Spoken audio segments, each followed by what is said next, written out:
போற்றி புகழ்றதுக்கு நாவையும், குனிந்து பணிந்து வணங்குறதுக்கு சிரசையும், சிந்தித்து செயல்படுறதுக்கு திறனையும் தந்த வல்ல அல்லாஹ்விற்கு புகழ் அனைத்தும் உண்டாகட்டும். இன்று என்னுடைய தலைப்பு இஸ்லாத்தினுடைய அடிப்படை கொள்கை. இஸ்லாத்தை பத்தி சுருக்கமா சொல்லணும்னா, மக்களுக்கு ஏற்ற ஒரு இனிய மார்க்கம் இஸ்லாம். தியாகத்தின் மடியில் வளர்ந்த மார்க்கம் இஸ்லாம். இடையில வந்த மார்க்கம் அல்ல நம்முடைய இஸ்லாம். இயற்கையிலே பூத்த மார்க்கம் தான் நம்முடைய இஸ்லாம். புதிய மார்க்கம் அல்ல நம்முடைய இஸ்லாம். பூர்வீக மார்க்கம் தான் நம்முடைய இஸ்லாம். வாளினுடைய கூர்மையால பரவிய மார்க்கம் அல்ல நம்முடைய இஸ்லாம். வணிகத்தினுடைய நேர்மையால பரவிய மார்க்கம் தான் நம்முடைய இஸ்லாம். பிறருடைய வாழ்வை அழித்து வளர்ந்த மார்க்கம் அல்ல நம்முடைய இஸ்லாம்.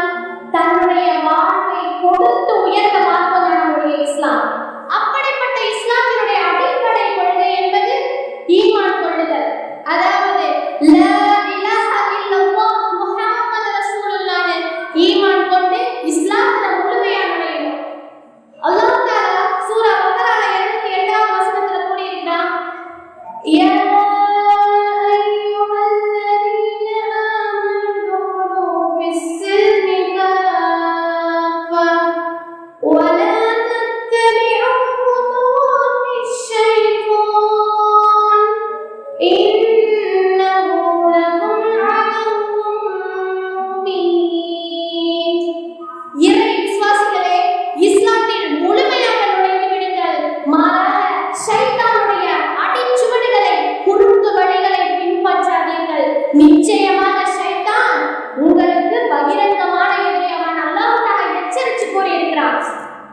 இந்த வசனத்துல அல்லாஹ் தஆலா நம்ம கிட்ட உள்ள ஈமான் எப்படி முழுமை பெறணும்ங்கற நல்வழியை நமக்கு கற்று தந்திருக்கிறான். அதுதான் இஸ்லாத்துல முழுமையா நுழைஞ்சிடுறது.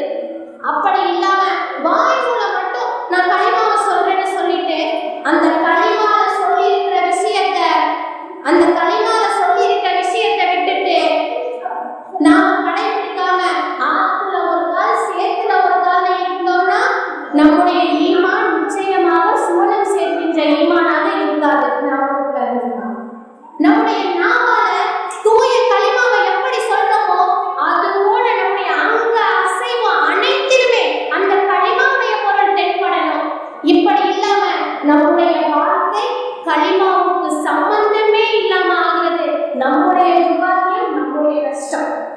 ஒருவர் தன்னுடைய வாழ்நாள் முழுவதும் தனக்கு தோன்றியபடி ஹலால் ஹராம்னு வித்தியாசமே இல்லாம மிருகத்தினுடைய வாழ்க்கையை வாழ்ந்துட்டு கடைசியில உயிர் போற நேரத்துல, அதாவது சக்கராத்துடைய நேரத்துல கலிமா சொல்லி எப்படியாவது ஈடேற்றம் பெற்றலாம்னு நினைக்கும் போது அல்லாஹ் தஆலா மலக்குகளுக்கு சொல்றான்.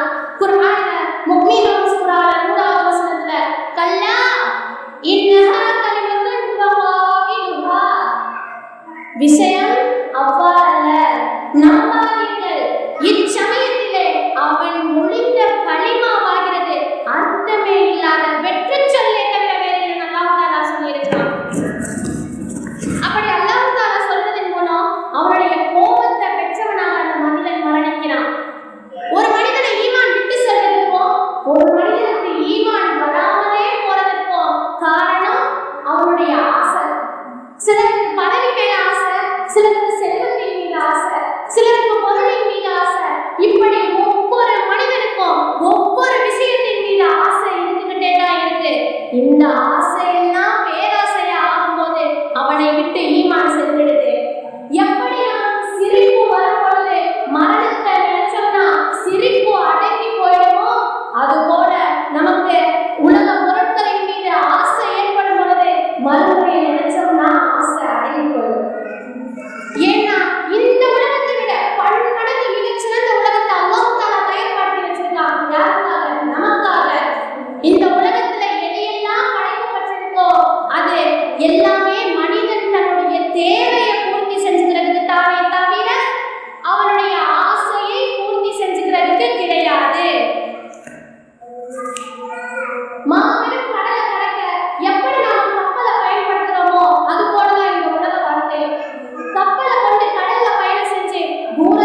இந்த உலக வாழ்க்கையில ஹலாலை கொண்டு போதுமாக்கி கொண்டு வறுமையிலே வாழ்வது கேவலம் அல்ல. நம்முடைய ஆடை கிழிந்ததாக இருப்பது கேவலம் அல்ல. நம்முடைய வீடு சிறிய வீடாக இருப்பது கேவலம் அல்ல. நம்முடைய வீடு வசதியற்ற வீடாக இருப்பது கேவலம் அல்ல. நமக்கு ஒரு வாகனம் இல்லாமல் இருப்பது கேவலம் அல்ல. நமக்கு ஒரு தொழில் இல்லாமல் இருப்பது கேவலம் அல்ல. கேவலம் எது கேவலம்? நாளை மறுமையிலே அல்லாஹ் ரப்புல் ஆலமீன் மக்களை எழுப்பும் பொழுது பாவிகள் என்பதாக தனியாக பிரிக்கப்பட்டு அவர்களுடைய கைகளும் கால்களும் விலங்கிடப்பட்டு அவர்களுடைய முகங்கள் நீல நிறமாக மாற்றப்பட்டு அவர்கள் முகம் குப்புற இழுத்து நரகிலே தள்ளப்படுவார்களே. அல்லாஹ் அவனுடைய அந்த அனைத்து படைப்பினங்களுக்கு முன்பாக அழைக்கப்படுவார்களே, இதோ பாவிகள் இப்போது நரகத்திலே தள்ளப்படுவார்கள் என்பதாக. அதுதான் சகோதரிகளே மிகப்பெரிய கேவலம். அல்லாஹ்வுக்காக நம்மள அதிலிருந்து பாதுகாக்கணும். இறைவன் அவனுக்கு பிடித்தவங்களை நோயால சோதிக்கிறான், இன்னும் சிலரை பணத்தால சோதிக்கிறான். அந்த சோதனைகளில் இறைவனின் பால் மீண்டா மறுமையை நாம சாதனையாக மாற்றலாம்.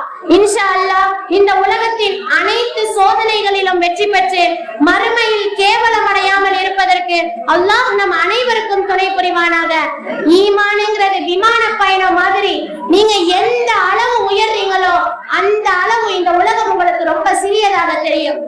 இன்ஷா அல்லாஹ் நமக்கு இந்த பூமியை அல்லாஹ் தஆலா சிறியதாக தெரியக்கூடிய பூமியாக ஆக்கி கிருபை செய்வானாக.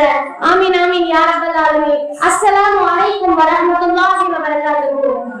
வ அலைக்கும் ஸலாம் வ ரஹ்மத்துல்லாஹி வ பரகாத்துஹு.